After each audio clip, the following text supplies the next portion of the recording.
What up, fam bam, and welcome to the Art of Big Family Collaboration Podcast. I am Isoki Shantae. What's going on, everybody? Mr. Keys here. Some of you know me as Lewis, and some of you know me as Mr. Black Dynamite. What's going on? Today's episode is on 6 ways to heal your inner child while raising children as millennial parents. So, when we first were really thinking about what could our ministry be for supporting other families of multiples, because we have 9 children between the ages of 19 and 6, and we have 1 dog. A little ugly joker too. My dog is not ugly, but no, we would not allow the slander of Cinnamon. But we really want this podcast to be where big families know that it's not that you need more discipline, you just need better collaboration. Yeah, with having big families and collaborating, one of the best way you collaborate is you got to heal yourself. You can't collaborate well unless you heal yourself, and you can't do family well unless you heal yourself. And so they're not separate, right? They're one and the same. And so it's kind of what we're going to be talking about together. And because, we as parents, right? We got to see this part together. Because we as parents, why are you making that face? It's okay. We're just talking to the people that they're receiving. Okay. Right? Yes. We as parents. Because we as parents, right? Being parents is shaped by the way we were parented, right? So the way you are a parent now is shaped by the way you were parented.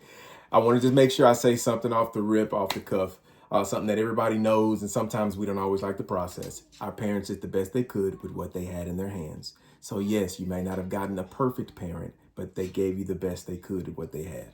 Okay? Yeah. All right. This is where healing yourself is part of raising your children. It's not separate.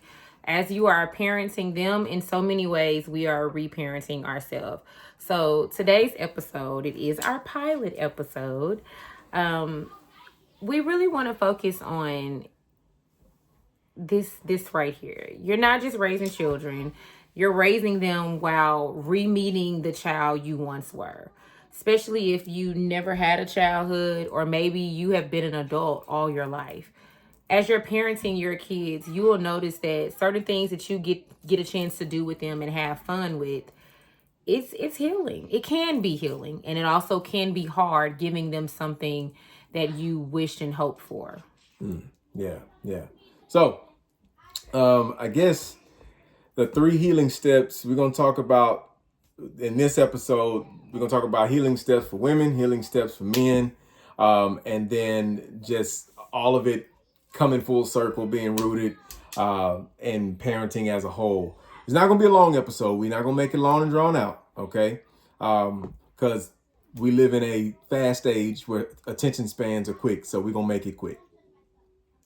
But we're going to make it thorough, though, so pay attention. We're going to do the best that we can. As Erykah Badu says, I am an analog girl in a digital world. Y'all not gonna rush me. I'm so sorry, friends. But we gonna do the best that we can. So you gotta go with the algorithm is gonna be people's attention span. I don't care about the 5 algorithm. minutes. I don't care. And the algorithm doesn't care about me. I'm gonna kick us off. This is to the moms, the wives, the women. I'm gonna shut up. I'm gonna just sit over here. So if you see me twiddling my fingers and on Facebook and scrolling, you know what I'm doing. Oh, we're gonna be mindful. We're gonna be present. I'm very mindful. I'm present. Yeah. Proceed. Yeah. Please work with me. I'm gonna work with you. We're gonna work together. So we're gonna go step for step. So my step I'm not one. gonna chime in. I'm gonna just listen. That's what I gotta do. I'm gonna listen. And I'm okay with that. I'm just being funny, y'all. Y'all just enjoy yourself. This is his love language. This is why I'm not fazed by it.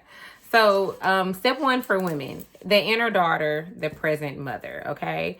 So I'm going to give you a truth. I'm going to tell you what it looks like. We're going to touch on how to shift that in a healing way. And then I'm going to give you like a little micro practice or exercise.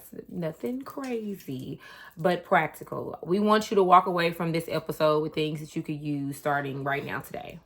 So I feel like reparenting your nervous system not just your child. I'm a holistic health practitioner, but my foundation is central nervous system regulation, reset.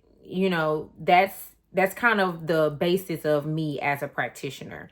So my truth for this would be that you can't create calm for your children if your body and your system only knows survival. How you gonna teach your kids how to rest, how to reset, and how to regulate if you don't know what that looks like?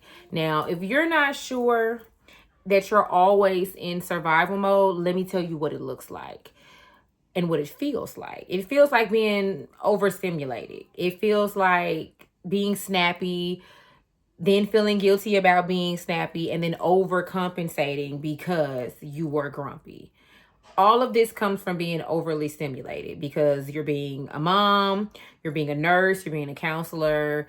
You're wearing all of these hats at one time, and they're not really flowing in the ebb and flow of life. You could be compartmentalizing, like, okay, maybe right now I'm mom, and then over here I'm teacher, and right here I'm the coach. And so, we can do that because we don't have a choice, but can you do it for long periods of time without mental, emotional, spiritual collapse? That's the question. And so, a small healing shift that we can do if we catch ourselves in those moments is pausing before reacting. Let me gather myself before I respond to this child, because hold up, something has happened here and I'm about to overreact on you real bad. Now, I'm not saying that you don't deserve it. I'm saying, and he looking at me because I'm being honest. These are fickety facts. Let me pause because I know you don't understand what you almost started up in here. So let me back up right quick and remember that you are 11 or you are 6, 5, whatever the case is. And let me regulate myself before I respond. Yeah. Continue. Yeah. My kids know I'm going to give you a warning. I'm going to say, hey, friends. I'm about to take it to hell with y'all right quick. I'm being real. I'm being honest. I ain't got nothing to hide. Y'all want to know what the art of big family collaboration is, and it's not all cute and bubbles. It's not. These kids will rub you the wrong way if you let them. As an adult, being able to communicate that you're about to spaz out is a necessary skill, because how do you teach your child to communicate and warn that they are overstimulated if you can't do it? I done gave you a warning. I done told y'all I'm about to take it there. If you're lucky, you're going to get 2 warnings from me. Lord forbid that you get a 3rd one, because it doesn't exist. I'm just going to be real. And so pausing before we react and regulating before we respond, though, that's the healing shift that we can do. I'm not saying it's going to be perfect, but it is going to help you to remember that you are the parent and not the child. Because a lot of times, and I can speak for myself, my teenagers, you come at me the right way on the wrong day, and my 19-year-old, my 16-year-old might meet you back, baby. She might do it. We don't want that. That's unnecessary. It's not healthy, but it's good to be made aware. And so here is my somatic micro practice for you.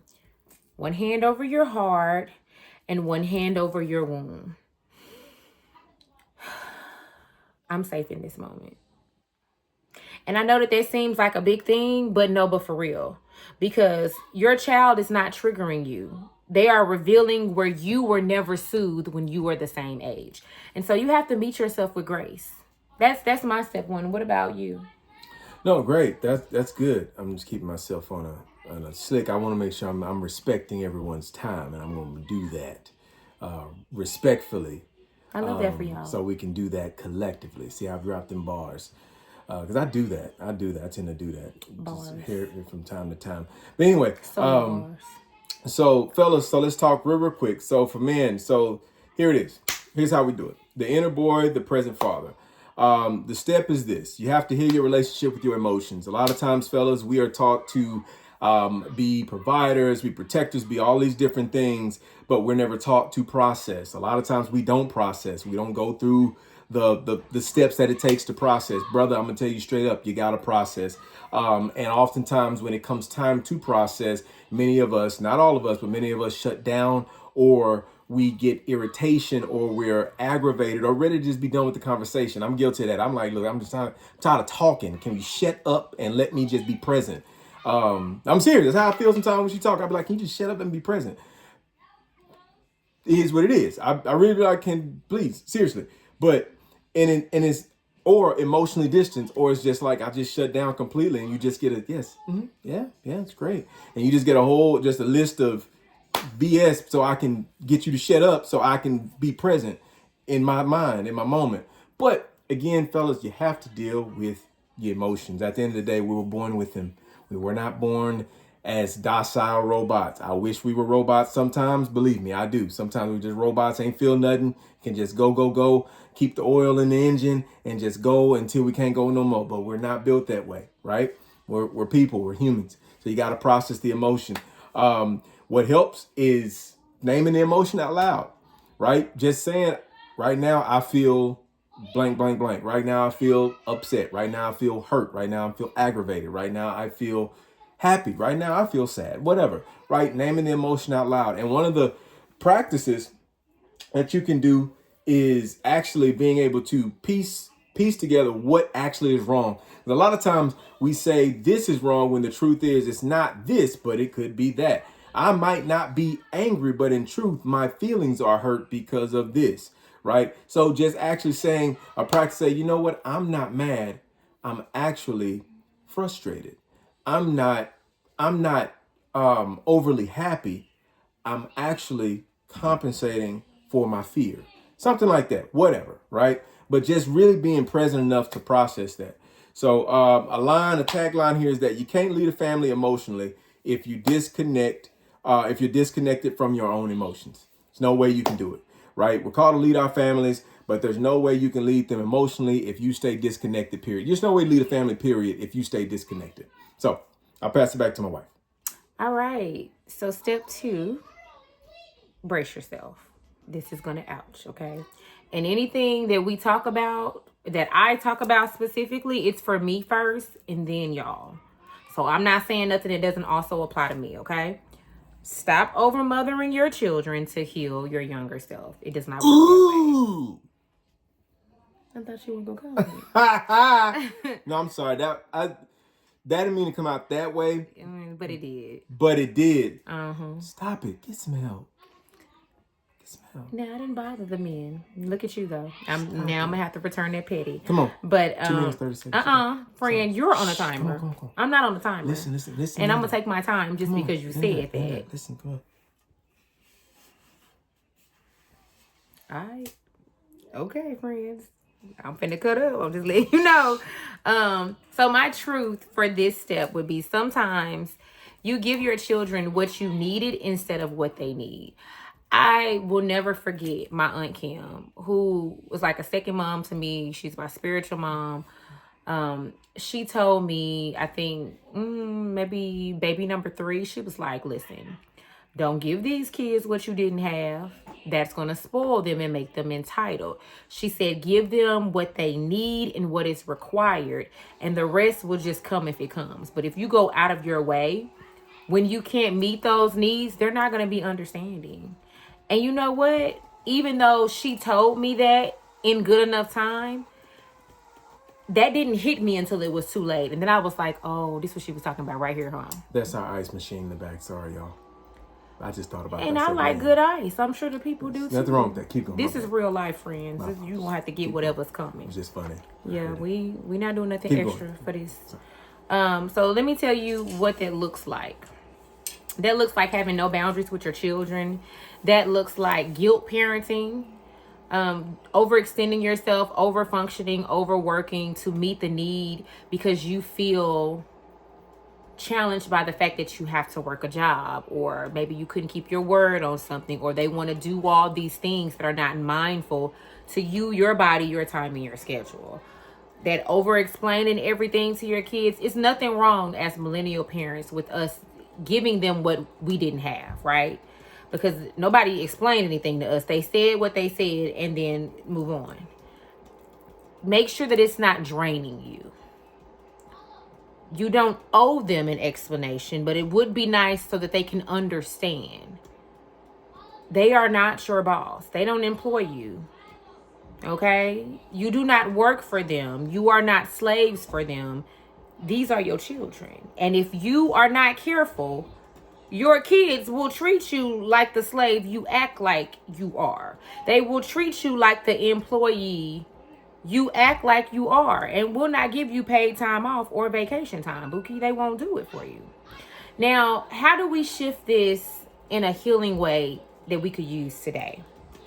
Ask yourself, am I doing this for them or for younger me? I can give you a quick example.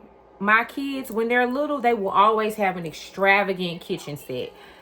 One, because I had one. And I just remember how much fun it was for me. And I remember my cousins came over and they destroyed it. And my mama was like, that's what you get for letting other people come over here and mess your stuff up. And they gonna go back home and they stuff work. And they never replaced it. I had to learn how to rebuild it, tape it up, and fix it. And even though I made it work, it was never the same. And I was like, well, okay. Now, I was never thinking about when I have kids, this, and that. But when I had kids, I remember being like, it would be so fun for their imagination if they could have a kitchen, you know? And of course they're going to say they agree that they want it, because it's not they don't want it. It just wasn't on the forefront of their mind.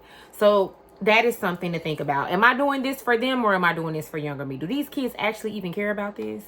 And my micro practice, something that we can do would be for you to journal, what did I not receive that I'm trying to overgive to my children now?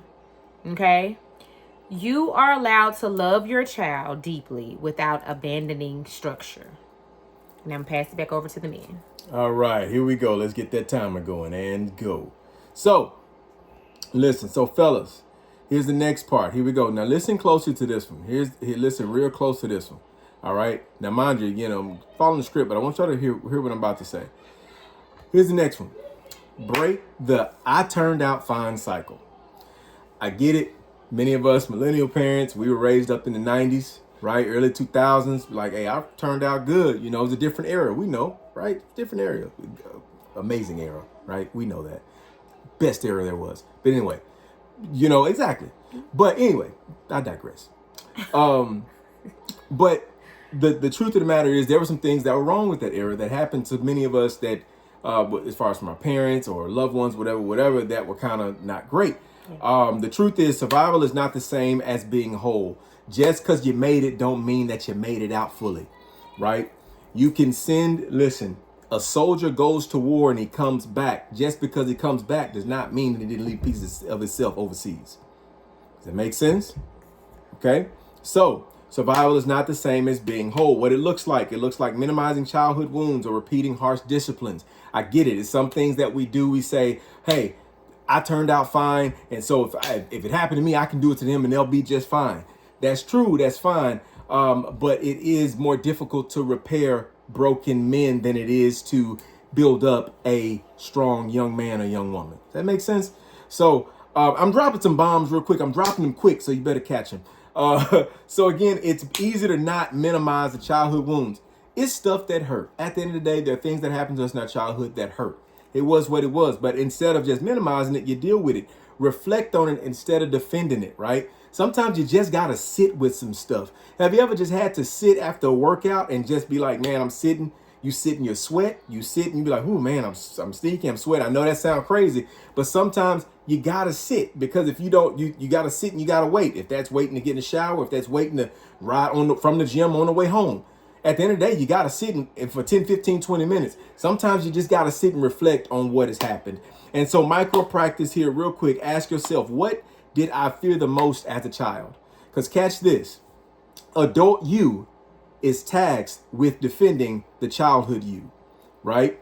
And so a lot of times that's why we do a lot of the things we do, right? Because a lot of times why we are the way we are is because adult us is defending childhood us. So ask yourself, here it is, what did I fear the most? And what would adult me defend childhood me? So do that same for your children, right? In the best way you can. There's some things you got to let them be exposed to. It is what it is, right? But it's some things you got to say, you know what?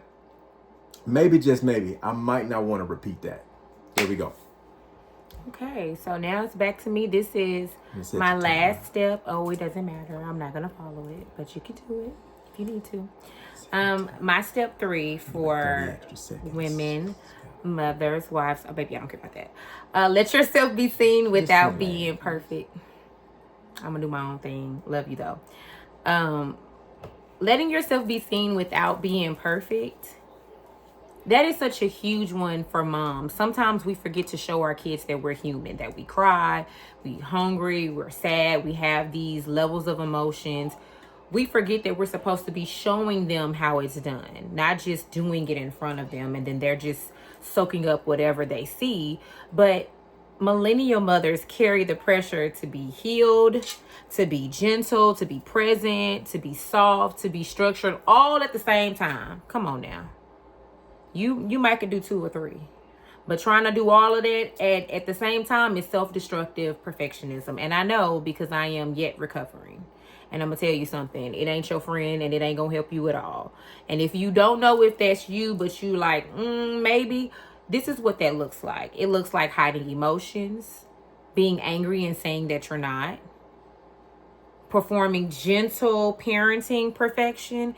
Now, don't get me wrong. I don't have anything against anybody that gentle parents, because I used to gentle parent until I realized that these kids had me messed up.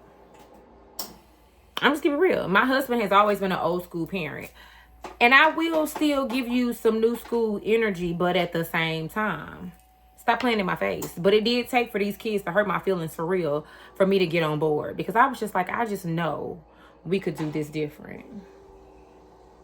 Oh, baby, I ain't got no problem being accountable. Why he making these faces over here? Am I telling a lie? Have I lied yet? That's why I'm making a face, because you're not lying. Yeah, like, I really, for what? It's only been a year that I've been non-gentle parents. It hasn't even been a year? No, it's been over a year. But you, okay. for a long time, yeah, she wasn't. Oh, yeah. She was very. I have trauma. I experienced child abuse, not from my mom, not from my dad, but from other people who took part in raising me. And when you're not experiencing something at your house that you experience with your relatives, and it's allowed, and you know it's abuse, you internalize that differently. Okay? I don't want to do that to my kids, but at the same time, I had to learn not to be afraid of disciplining them, period. I get real creative. Oh, baby, we'll make you do so many jumping jacks till you pass out and throw up. Like, there are ways to do it. Am I going to paddle my kids? I'm not going to do it. If it's necessary, it's going to happen. I'm just not going to do it. Because I have my own experiences. And what you do for each kid is dependent upon who they are. I got some kids who you can raise your voice at and they done. Cooked. I got some kids that you can take some things from them and they go get some act right. And I got some kids who you really got to take it there with them, because they are very strong-willed individuals and have to be reminded that we are the craziest people they know. You might think you crazy, baby, but where you think you got it from, you have to humble some of these children. I'm just being real. And so what does that healing shift look like? It looks like modeling repair, not perfection. Saying, hey, I need a timeout. You know what? Right now, my feelings are hurt. I don't appreciate, it's not over explaining. It's walking them through your feelings so that we can make sure you understand that you hurt my feelings when you were disobedient. And your disobedience cost me and you some extra time. You see how our kids, this is real life. We ain't just making this up. We really got 9 kids. And my 6-year-old really don't care that we're recording right now. And so my micro practice for us, ladies, mothers, wives, is to say to your child, hey, mommy had a moment. I'm learning too. Or give me a minute. I need a timeout. Communicate with them on their level that they have put you in a place and you need a pause. By you doing that to them, they're going to model it back to you. My kids, our kids, his kids, and I say it like that because we have kids that are more dominant in my personality, and we have kids who are more dominant in his personality. But at the end of the day, there are kids. And so for the kids that are more like me, you know, you really gotta put some elbow grease into it. You're gonna have to say it with your chest and maybe roll up on them a little bit. I know where they get that from. So I have a little bit more tolerance to understand how to navigate that because that's me. Same with my husband. Now, how I navigate when I see him in one of our children, it's not going to be different from how I navigate him. I hope that makes sense to you, because if we can't navigate each other well, when we see that in our children, what are we going to do with that? So I'm going to leave you with this. Perfect mothers raise anxious children because they're never being modeled how to deal with different emotions in real time. Present mothers raise secure children because your kids are seeing you experience a range of emotions. So they know that it's okay to be upset, but it is not okay to flip over tables and stuff. Unless it is, you know, I'm just being real. Don't want to lie. I think I'm gonna leave mine right there. Yeah, wow. It's the best that I got, because sometimes you do have to do that, but it can't be your norm. Okay, so I'll say this last one. Be real quick with this one. I know we're coming to a close. We're gonna try to get this wrapped up. So last one, fellas, become safe, not just strong. We're strong. Want to show them big and bad, I'm tough. That's cool. That's fine. But children don't just need protection. They need emotional safety, right? Just is what it is.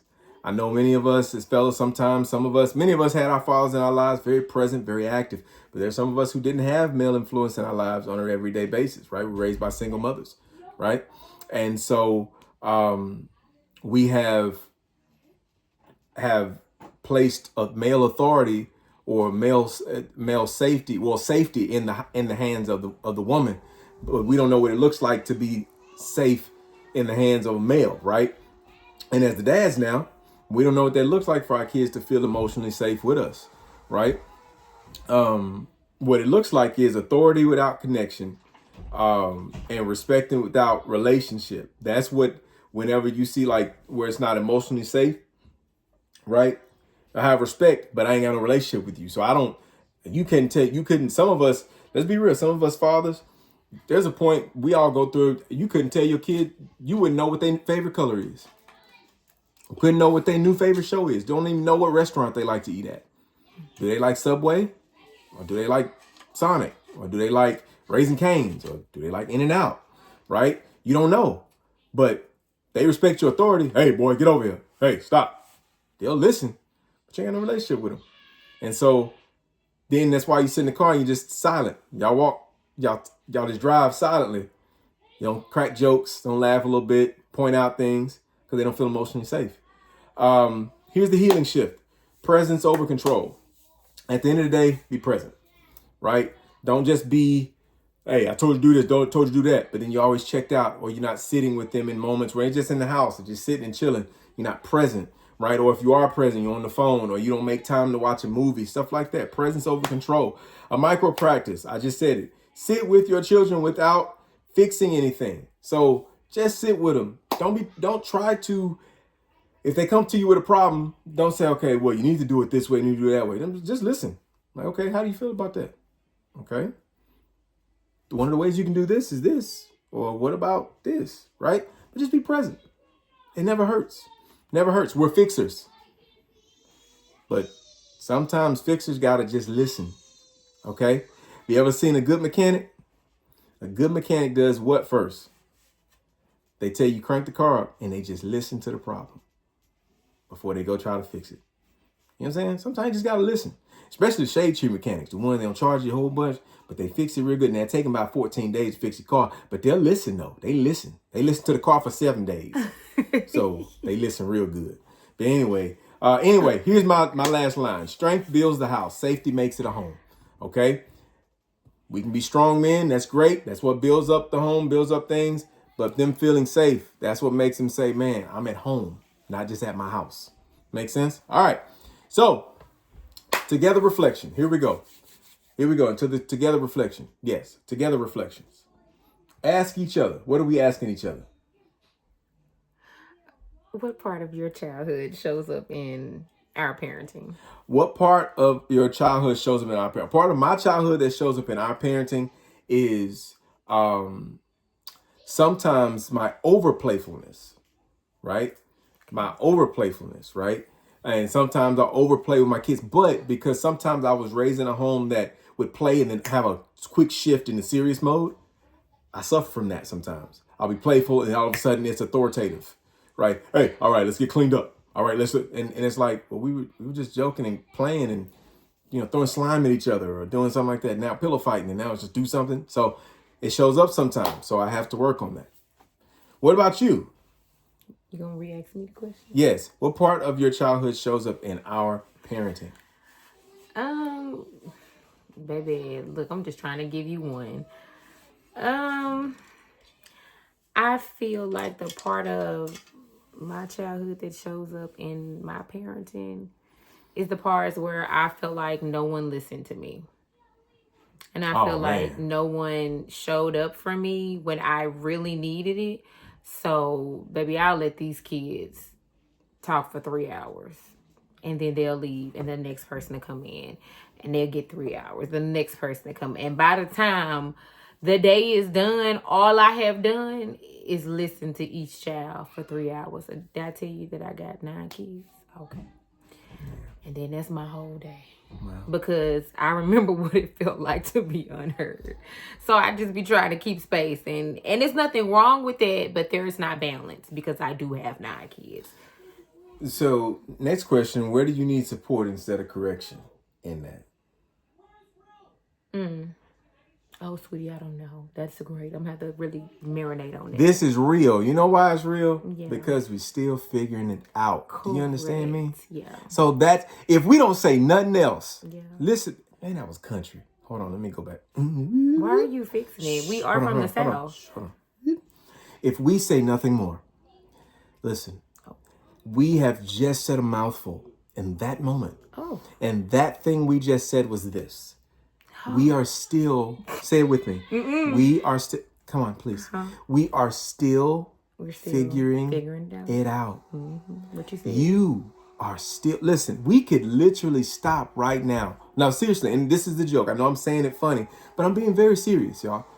We could stop talking right now and we've just said a mouthful. Not just the information we've shared, but just that last part. We are all still figuring it out. You are still figuring it out. We are learning how to do this. This did not come with a manual. It did not come with a manuscript. It did not come with a playbook. It did not come with a handbook. It did not come with any of those things. And it did not come with a promise. But it came with one thing, is that you have been tasked with it and you have to do the best you can with what's in your hands. And you're still figuring it out. And that's okay. That's okay. I know that got serious real quick, but see, that's one of the things I need correction on. See how it was playful and then we got real serious real quick? One thing I'm working on. See, just like that. But see how it happened? We are still figuring this thing out, y'all. I'm for real. Now go cry in the car. Uh-oh. Let it out. Don't let it out yet. Wait till the end. I'm going to move us along. And since this is our pilot episode, we want you to remember this because this is going to be our big family collaboration code going forward. These are our goals. This podcast, with each other. I want you to remember that we're going to be replacing blame with awareness. We're replacing control with collaboration. We're replacing perfection. Repair. And replacing survival with safety. Yes. And so, I memorized those just now, so y'all know. Okay. And so I would not be me if I let us leave without homework. Here is our homework. Each one of you, if you're a single parent, then I understand that you may not have a partner, and that's okay. But if you are married, if you are co-parenting, if you're doing this journey with someone, okay, I want you and your spouse or your co-parent to think about and talk about one thing they're healing and one thing they're proud of. And then I want you to go through your kids and find out what each child shares with you. You notice that they feel this type of way and they really only need this thing as a solution. Where did that come from? Because if you can see yourself in your children, you can recognize how much you have healed. Because healing is not your purpose. You don't need to be focused on how to fix yourself. That's why we said in the beginning that big families, they don't need more discipline. They need more collaboration. You can't be a big family and not have discipline. So that's really not the issue. It's collaborating and making sure that one person is not doing anything. So I want you to remember that healing your inner child is not separate from parenting. It's just simply the foundation of it, y'all. Okay? We'll see you. See you next episode. Thank you so much for joining us, okay? Peace. Take care. That was the one sign. There's peace. Peace right there. There's two. You got it. Press play. Bye, family.